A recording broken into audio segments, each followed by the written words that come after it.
Well, welcome everyone to the first post-race F1 Nation podcast. Isn't it amazing? And what a fantastic Grand Prix. Tom, Natalie with me to talk about it and talk about every aspect of what was a great season opener. Absolutely, Damon. It is now 10 past 11 local time in Bahrain. I'm still buzzing from that race. It was brilliant. It's delivered as we expected and hoped that it would. Nat, I loved it so much.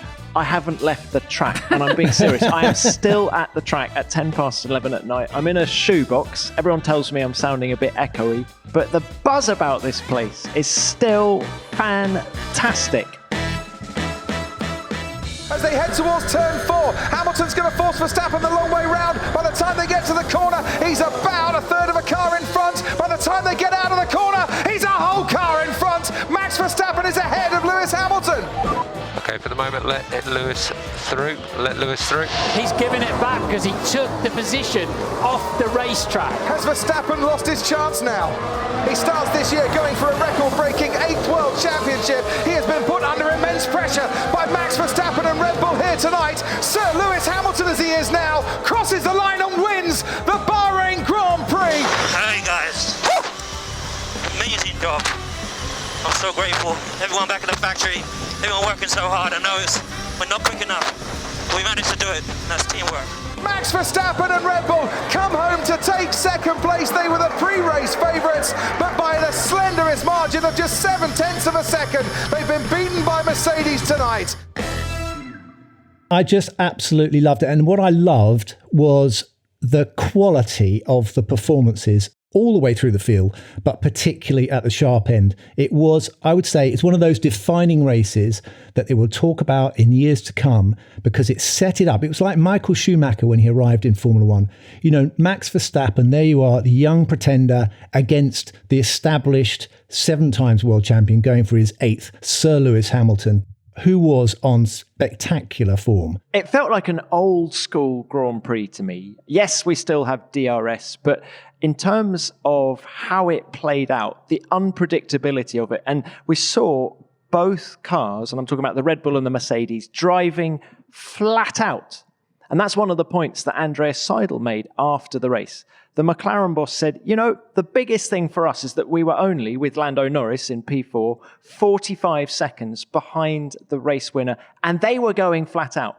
There was none of the sort of cruising that we used to have to do on the old spec Pirelli rubber. They were hard at it, and it gave it an edge that we haven't seen for a while. Even Turkey last year, that brilliant Grand Prix in the wet, because it was in the wet and there was so much carnage, it was a little bit wacky races, whereas this is just old school premium Grand Prix racing. And something that really struck me was just how happy, elated Toto Wolff was. Because if you think about it, they've kind of had it their own way for a long time. They definitely went into this race weekend on the back foot. So to win was almost a coup for them, because they tried something a bit different with the strategy. They could be a bit more creative, take a few gambles. It didn't pay off with Valtteri, but for Lewis to bring it home in the way that he did, and he said he felt a massive amount of pressure from Max, and there was no doubt about it because he made that mistake into turn 10, didn't he, where he locked up and went wide, and you thought, oh, Max has got this now. I don't know what your thoughts are, though, Damon. Do you think he should have given the place back? Do you think perhaps he should have done it on the pit straight where it wouldn't have cost him so much? Yeah, I think Max will look back at this race and think about maybe how he could have done it differently. But nevertheless, he got suckered in. Lewis absolutely sold him a dummy.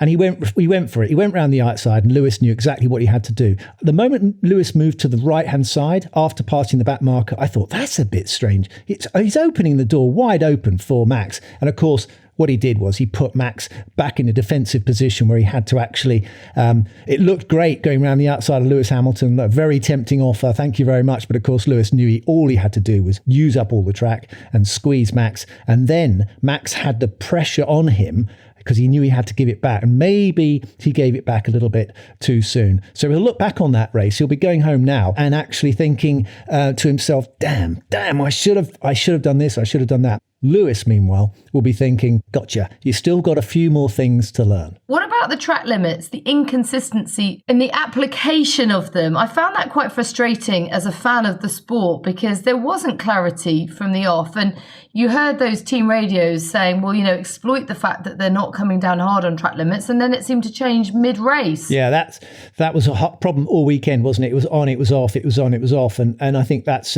not very acceptable.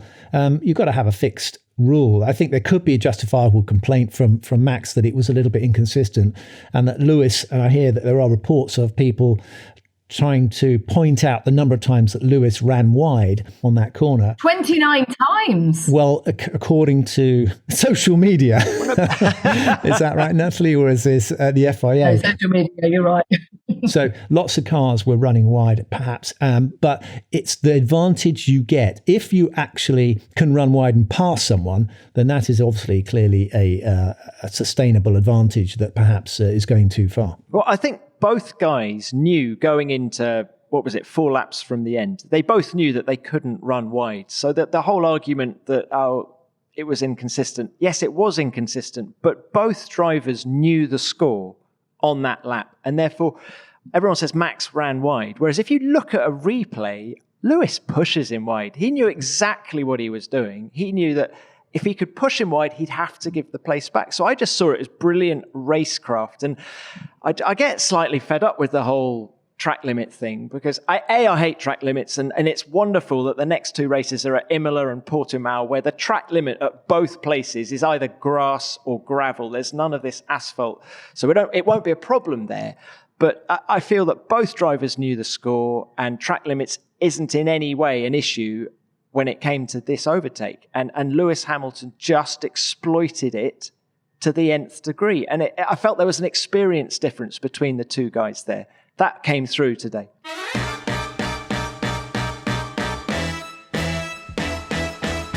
What do you feel, Damon, in terms of being the hunter or the hunted? I know that Lewis made quite a big deal of this weekend about how excited he was to finally have some competition and the target to be on someone else's back for once. How do you feel as a racer? Which is the better scenario? You're kind of comparing it to the Serengeti plains, aren't you? Would you like to be a gazelle or would you like to be a cheetah? It all depends on whether or not you're pulling away. If you're on the front and you're pulling away, it's fantastic. When you start sliding back or the guy behind is starting to close in on you, it's very uncomfortable. And that's why I think this is one of the greatest drives from Lewis Hamilton, because he never looked like a favourite all weekend. He didn't look like a favourite from before we got the launch of the car. Martin Brundle referred to his kind of sullenness and grumpiness when he turned up. It looked like there was a bit of a dispute going on, and maybe it wasn't a happy camp at Mercedes, and then he gets to the circuit, does the testing, they had problems. It was all building up to be a case of, oh dear, the pendulum swung in the favour of another team, because that Red Bull RB16B is an absolutely beautiful car and it looked so superb. I bet there were people who put money on Max Verstappen winning that race, but Lewis stopped it. He stopped the rot, and that was an exceptional performance under pressure, being preyed upon, being hunted down and keeping his cool. And when Max pounced, Lewis still had a couple of tricks up his sleeve. Just fantastic. So Damon, hunter or hunted? What do you mean? Am I hunted or am I haunted? Am I haunted? I'm very haunted. I don't think anyone's after me. The answer is, you're right, I'm avoiding the question. The question is, I would like to do the hunting. Who wouldn't? Who wouldn't like to go out there with a blunderbuss and go and track? By the way, I'm vegetarian, so I don't go hunting anything. But so the idea of catching the bloke and overtaking is much more appealing than sitting there being preyed upon. You don't want to be someone's dinner. Okay, so who had more pressure on them in those closing laps, Lewis or Max? Max was loving it up to the point where he closed in and he got DRS, and that was absolutely fantastic. But he bungled the pass, if you like. He bungled the opportunity. I think this was maturity, cool-headedness, a guy who's not only won more than anyone else, but he's done a lot of racing and has a lot of racecraft. And I think Max will go away from this race and think, this guy is not going to let me have anything easily. And that's terrific for the sport, because, you're looking at the wise old owl now in Lewis versus the young pretender. And he's going to have to work really hard to overturn Lewis.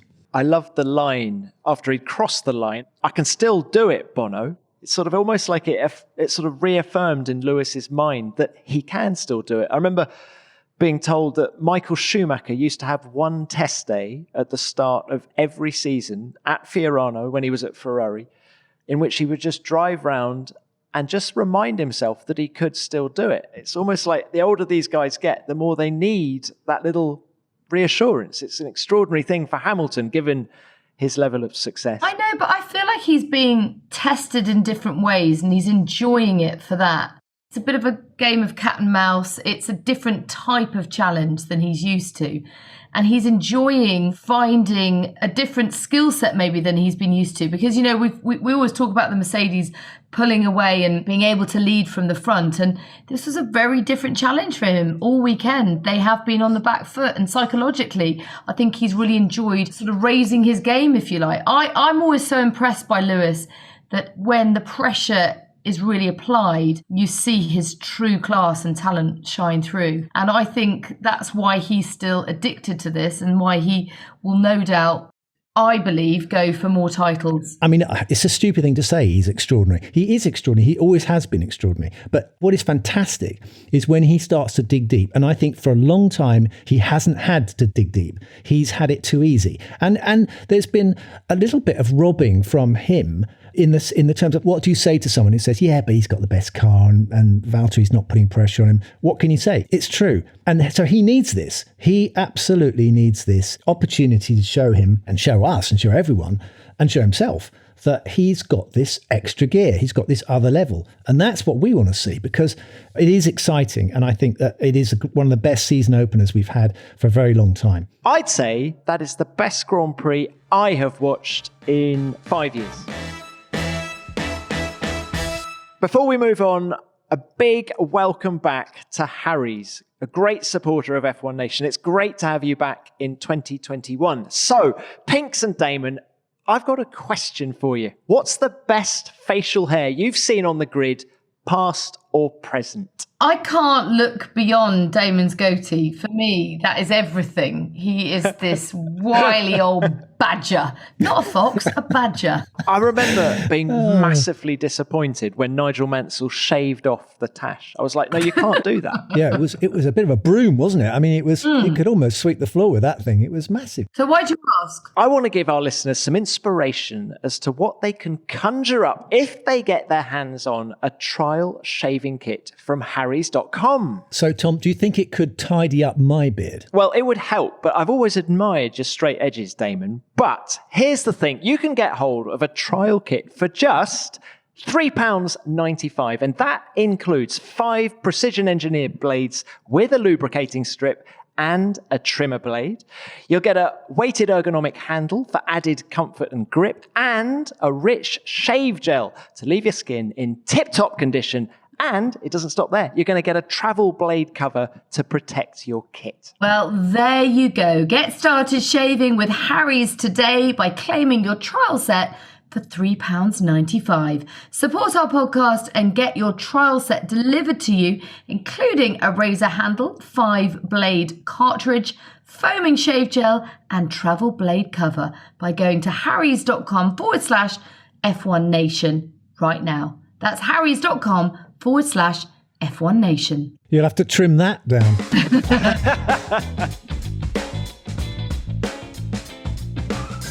Some great drives tonight. Perez, Norris, Tsunoda. Where do you want to start? I mean, I think the drive of the day went to Perez, didn't it? But I think, honestly, Lewis should have got it. But there was some great performance. Fernando Alonso, what an amazing comeback.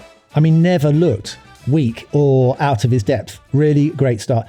And do you know, Lance Stroll, he didn't get enough of mention because he did an amazing job this weekend.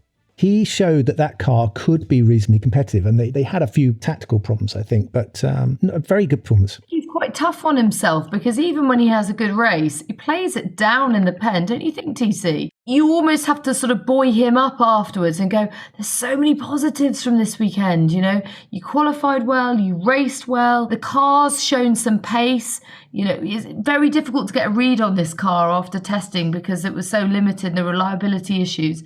But actually there were moments throughout the race, as Damon says, where it showed real promise, and he should be excited and proud of himself. Yeah, 100%. I think he's had what has been a very difficult weekend for the team. I think Lance Stroll has had a stellar weekend. He's put Sebastian Vettel in his box comprehensively. And I'd love to know the dynamic in that team right now. Where's it at? Who was leading the debrief after the race? Whose comments were most important? I think Lance Stroll was leading the way, wasn't he? And Sebastian Vettel was probably thinking about that move on Ocon and thinking, yeah, I'll just keep quiet for a minute, I think. No, I mean, I have to say, when Sebastian Vettel was asked if he wanted to come away from Bahrain with any points, he wouldn't have said, yes, 5 penalty ones, please. Oh, and who's had a tussle and a tangle? It's the Alpine of Esteban Ocon, and it's the Aston Martin of Sebastian Vettel. Ocon is ahead, going into the braking zone, and Vettel locking up. Can't do anything to stop going into the rear. Front wing damage. Why did he have to change line? I lock up if he changes line. Sebastian, what happened in that moment with Esteban? Well, I was sure he was leaving me space on the left, but then he crossed back, and as soon as I was behind him, I locked up and couldn't avoid to hit him straight on. I have my concerns about Sebastian, and I've had concerns about him for some time. I think he'll be so dejected after this weekend, because it just couldn't have got worse, could it? It was really sad for him. I want him to come back and be positive, but it all seemed to be going negative on him this weekend. So let's hope he has a better season. Pinks, I'm trying to think, what is your first question to Sebastian Vettel after a weekend like that? It was a weekend that he didn't deserve. This is a 4-time world champion going back into the sport, joining a team that we all want to see on the grid. Aston Martin's such an iconic brand. And, you just wanted him to come back with a spring in his step, get his mojo back after a very difficult year with Ferrari. And it really couldn't have gone any worse. And I really try. I try so hard to find the positives in the pen, because honestly, none of the drivers, they're the best in the world. They work so hard. They give up a lot. Okay, of course, they're well paid and they live rock star lifestyles, but they deserve to get great results. And actually, that just didn't happen for Sebastian today, or all weekend, in fact. And I actually think that this car is better than it looked on track, and he is obviously way better than he showed today. Having been on the other side of it couldn't have got any worse, could it? Interviews, I have to say, Natalie's job, I wouldn't want that job. My dad was famous for having short words for anybody asked him stupid questions, and he gave rather pithy answers. I'm not sure he'd survive in today's world, but we have to do it. I mean, it's an up and down business. But Sebastian Vettel, oh my God, it's like watching that Mexican game at a party, isn't it? The children's party game, the piñata. He is getting beaten to a pulp. Everything that can happen is happening to him. It's awful to watch. I do feel, there's something got to shift in his psychological in his constellation somewhere. He needs to go and see a mystic and go and have some sort of evil spirit removed from him in some way. He's done something wrong to deserve this. Nobody gets that much awful luck. Yeah, it's been a really tough one for him. I mean, can you pinpoint the moment when it started to go bad? I know a lot of people talk about Hockenheim 2018 when he crashed whilst in the lead. Can one incident like that affect you so much that you do actually lose something? I was half joking. I mean, I think there is some sort of psychological balance tipping point thing. And I think that if you feel on your heels, if you feel a little bit tentative about anything, it's like rugby tackle. You cannot go in half baked. And if he's feeling like the punishment he's been getting and the bruising he's been getting is worrying him, then I'm afraid it just gets worse. There has to be a kind of jettisoning of all of those bad negative feelings. Once he's done that, I mean, he's got all the ability in the world. He could race at the front with Lewis and with Max.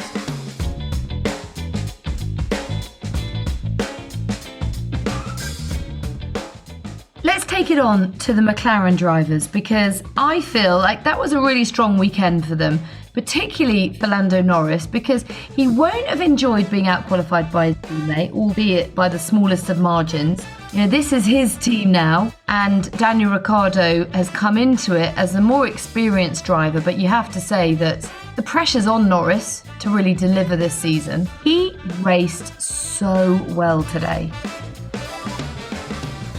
That is P4, P4. Well done, great job. All right, nice job. Were the fireworks for me? They can be. He played that down to me in the pen after the race, said, oh, I want to beat everyone, not just my teammate. Come on, Damon, the one person that you want to beat is your teammate. And he did that today. And the other thing is, how cheeky Daniel Ricciardo can be, can't you? I mean, Natalie, you know him quite well. He can rub it in if he wants to. So next time they go into the debrief room and next time they go to a meeting or pre-race briefing, Lando will just go, yeah, well, I beat you in the last race, didn't I? He's got that in the bank. That's a great start for that relationship because, there's no way that Daniel Ricciardo is going to be walked over by Lando Norris. It's going to be tight between the two of them. But as I said in the pre-race show, in the pre-season show that we had, the F1 Nation pre-season show, I said, if Lando Norris can take even a few nicks off of Daniel Ricciardo's reputation, then he'll have done a fantastic job because he's new to this sport. Daniel Ricciardo is not new to this sport. He's a very experienced driver, feisty driver with race wins under his belt. So not a pushover by any stretch of the imagination. When do you stop being new to the sport, though? This is Lando's third season. Let's not forget that Max Verstappen was winning races in his second season of Formula One. No, but Max has done how many races? He's done 100 and something races, Max. And he hasn't won a world championship yet. You're right. When does it end? When does the beginning end? And I think probably season 3. Yeah, and I think it was good for Lando that the season started here in Bahrain. It's always been a really strong track for him. He won here in Formula 2. He was brilliant. He got his first points in Formula 1 here back in 19. He was very strong last year at this track as well. So I think it was important for his confidence and his sort of stature within the team that he got off to a good start. But old Ricciardo, he's a wily old fox and he's a slow burner. He's a slow burner. Back when he started with Renault, he didn't immediately set the world alight and it just got better and better. And the momentum will build for Daniel. And so I think it was important he was checked here.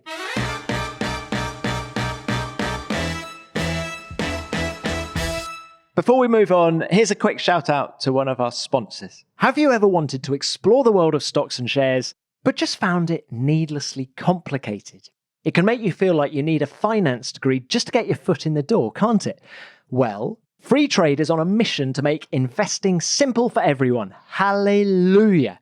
Investing is one of the best ways to grow wealth over the long term, and with Free Trade, you can start investing from just £2 on their award-winning, simple-to-use trading app. There's no hidden fees, and unlike other brokers, they don't charge any commission fees, so you get to keep more of your profits. It's no surprise Free Trade has been the winner of the British Bank Awards 2 years in a row, 2019 and 20, for Best Online Trading Platform. And don't forget, when you invest, your capital is at risk. The value of investments can go up as well as down, and you may receive back less than your original investment. But go to freetrade.io/nation, and if you register and fund your account, you'll get a randomly allocated free share worth between £3 and £200, such as Greg's, Rightmove or Apple. So for more information, visit freetrade.io. Here goes Fernando Alonso towards turn 4. Sainz now pulls out to the left-hand side. He is ahead of Sebastian Vettel, and Sainz is now ahead of Fernando Alonso, and Sebastian Vettel is ahead of Fernando Alonso as well. It's swap around after you, after you. Carlos Sainz just passed his hero, Fernando Alonso, the young Spaniard versus the supremely experienced one. I was really interested to just move on to Ferrari for a moment. That Carlos Sainz said to me in the pen, I deliberately took it easy on the first lap. Now, I'm not sure, Damon, what you feel about that as a racer, whether that is even possible, whether that's even part of your psyche. Yeah, I heard that interview. That was fascinating. And I have to say, I was impressed by his honesty because no driver wants to admit they took it easy. But I think he was not afraid of admitting his tactics. His tactics were to get some solid results for Ferrari. The worst thing you can do is come into a new team and then drop the ball and make a right old mess of it, because then you're constantly trying to recover from that mistake. You can be guilty of overdriving when you go to a new team. You're so desperate to impress. Well, this is it. We put the pressure on. The journalists, Tom, Natalie, and all the other guys and girls put the pressure on the drivers and say, oh, you're worried about this or that, the way it's going. And if you respond to that if you allow that to be your pressure point, then you're going to be in real difficulty. And I think that Carlos Sainz's response was very mature. He's an incredibly mature guy anyway. And I think that he knows it's a place like Ferrari, for goodness sake, you do not want to be the weakest link. He's approached it in the right way, and I was impressed by that. You think he's approached it in the right way? That's interesting, because don't get me wrong, I love Carlos Sainz. I think he's a fantastic interview. I like him as a person, and he's very, very quick. But 2 instances this weekend made me think, that might have shifted the balance within that team. One was he was brilliantly quick when it didn't matter in qualifying, brilliant in Q1, Q2, but when it really mattered, Leclerc put it over him. And I don't know whether Leclerc was sandbagging, but when it mattered, he did it. And then just contrast those opening laps when you had Leclerc's brilliant opening lap getting ahead of Valtteri Bottas. Contrast that with Carlos Sainz. Now, it's great that Carlos is so open, but you just, as a team, if I was Mattia Binotto, I would much rather a driver got into trouble being aggressive and going for it than holding back, because once you knock the sharp edges off that driver, you're going to have someone who's got more potential than the guy who's always a little bit reserved. Well, this is the Gilles Villeneuve philosophy of racing, which is it's flat out or broke, isn't it? You know, it is basically you win or bust. I think that Natalie made a very interesting point. It's made me think, actually, about Daniel Ricciardo, because, you know, and we're talking about Carlos Sainz going to a new team. There is a bedding in period. It's a nice idea to turn up to a new team and blow everyone's socks off. A bit like Max Verstappen did in a way. But, you know, it doesn't always happen that way. And I think that if you constantly change your environment, you're always a visitor. You know, that being part of the team is a big deal because you feel comfortable, you know the politics, you know the way people do that, make their cup of tea, you know, when they have lunch and all that stuff. Damon, I take all of that on board, but I would rather have seen him be a little bit more aggressive on the opening lap, in summary. It's time for that, Tom. I think you need to give him a bit of a break. You know, he's trying to bed in with the most famous team in Formula One history, and there's a huge amount of pressure, as we all know, with Ferrari. Tom's being told to move. I'm looking at a screen. I'm actually seeing Tom. Yeah. You've been told to get out of there, aren't you? They're shutting up shop in Bahrain. The freight has been packed. I am the last person here. Natalie's back in a lovely hotel having a glass of wine, and you're stuck at the circuit. Being told to move. They're going to crate you up in a minute and send you home.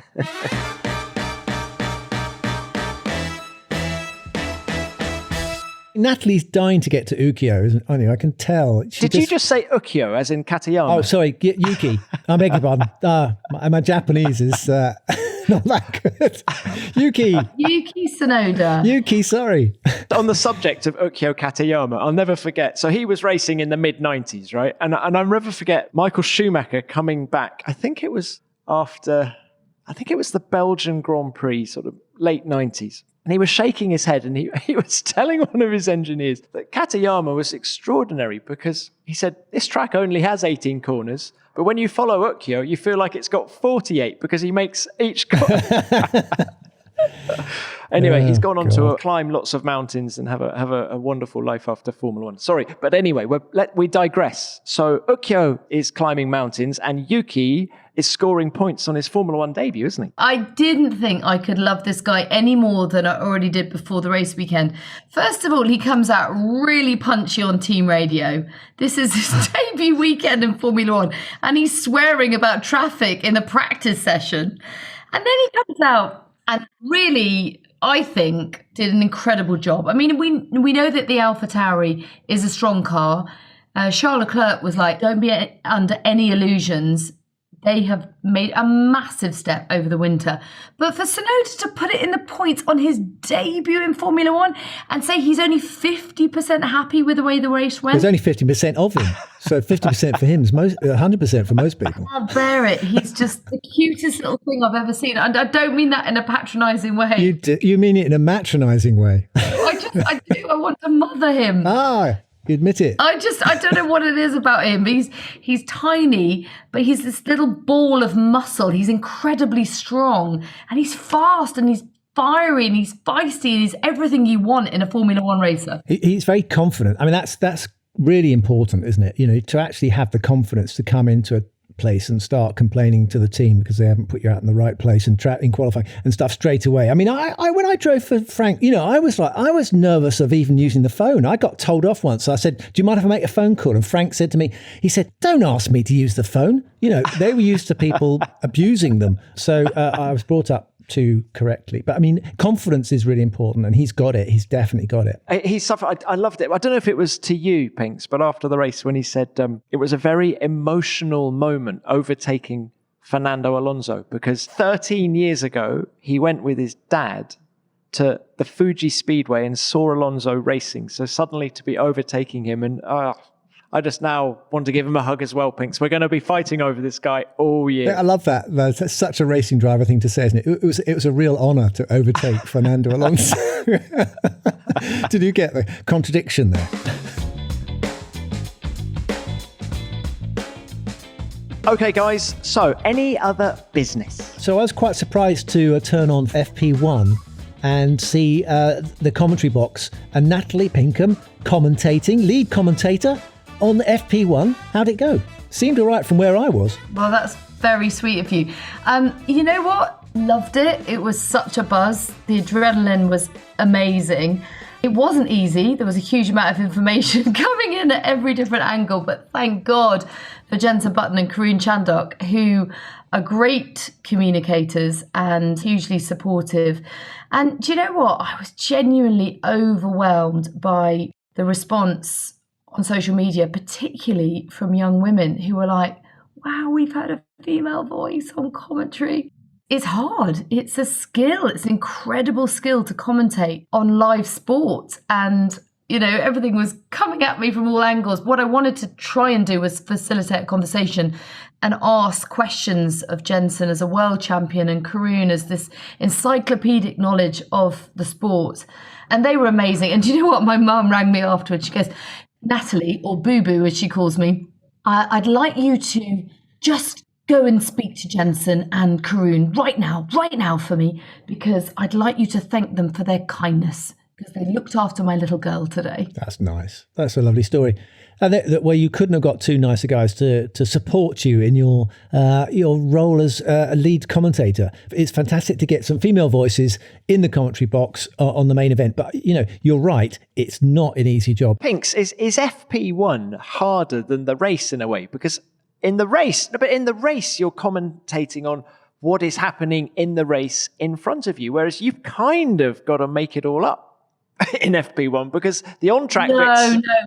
No. I mean, I was thinking about that, and I find it's mind-blowing how Crofty and Martin maneuver their way through the race, to keep across what everyone's doing and under that pressure, and to keep the excitement and energy going throughout. I think that they're just, world-class. So, yeah, it's great, but it's much more conversational, I believe, in FP1, because you've got the opportunity to discuss and for them to explain. That's my room bell going. Room service. Hang on, Damon, this is brilliant. So Nat's room bell's gone. I'm being kicked out of the media centre here at the track. What's going on at home? Well, hopefully I'm not kicked out of my house. And I haven't had room service. Well, no, I have, because my son has brought me a lovely glass of red wine. What's all this about? Ted Kravitz sends us, which I'm delighted, but it is 10 past midnight here in Bahrain. I'd just like to say, I ordered Natalie a lovely sushi platter, and you've kept her waiting from her dinner. Don't tell me the sushi's gone cold. Actually, the sushi's gone warm. Your sushi has gone warm.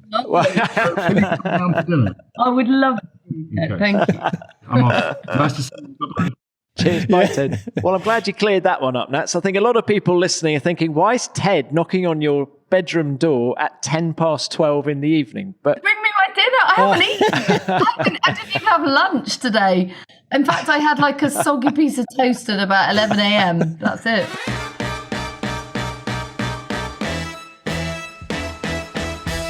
Now, Damon, you've been looking forward to this all week. I know. This is the Ask Damon section. Many thanks to everyone who's already sent their questions. We've had loads of responses, which is wonderful. Please keep that coming. Are you nervous? Are you nervous about what you're about to be asked? You should be. Not really, no, because I trust people. I trust our fans. I trust our listeners. Let's hear the first question for Damon. Hi, Damon. I'm Jochem from the Netherlands. And I was just wondering, do you think you would have beaten Max Verstappen if he would have been driving in the same year as you have in 96? Would I have beaten Max Verstappen? Of course, I think I would have done, but we'll never know, which is probably a relief. Because he looks quite good. But on my day, I managed to beat Michael Schumacher, and he was quite good. So, I like a challenge. Hey, Damon, 60-year-old Damon, if you got yourself fit, where do you think you'd slot in on the grid now? I tell you what, Tom, my head would fall off after a third of a lap. No, but get yourself fit. Get yourself fit. No, Matt, you don't understand. It's like 5G these cars are pulling. It is a real stress on the body, and you need to have a young, fit body, and I don't have a young, fit body anymore. If I did get fit, I'd obviously be right up the front. I love this section. Jochen, thank you very much indeed for the question. Excellent question, and we'll hopefully see you in Holland. Any more questions for Ask Damon?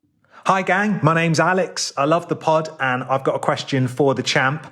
Growing up, my brother and I had a favourite video. It was Damon Hill's Wild and Wacky Races. Now I know Damon loves his bikes, but I'd really love to know, outside of F1, which wild and wacky four-wheeled category Damon would love to have had a go at and why. Perhaps drag racing, truck racing, banger racing. Thanks very much and here's to a great 2021 season. Alex, you remember the Damon's Wild and Wacky Races, actually, it was called, wasn't it? I seem to remember there was a scene with a pig or something like that. I don't know. It was in a studio in Wandsworth, and it was wacky, but it basically had clips of all kinds of forms of motorsport from around the world. I mean, all sorts of weird and wonderful things, and people having great fun, and some of them quite dangerous, look like quite dangerous stunts. But I would say of all of them, I like to have had it. I did truck racing. So truck racing, I can tick that box. I've done that.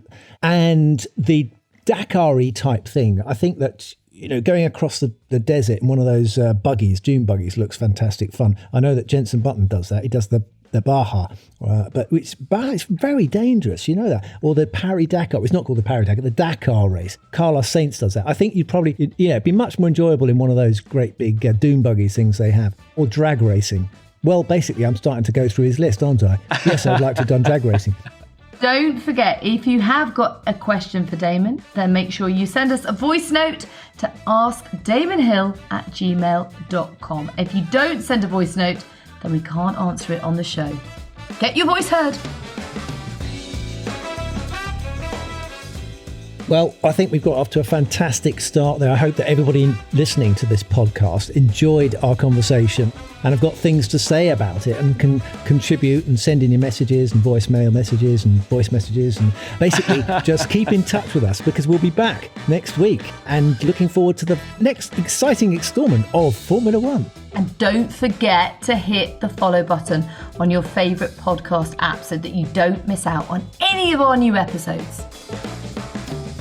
F1 Nation is produced by Formula One in association with Audioboom. All right, guys, I got to go because I am being kicked out of this press room now here in Bahrain. So see you next week. Safe journey back, Pink. Tom. I got to go. I've got to go, Damon. No, when you go, will you turn the lights out? Anyone for warm sushi?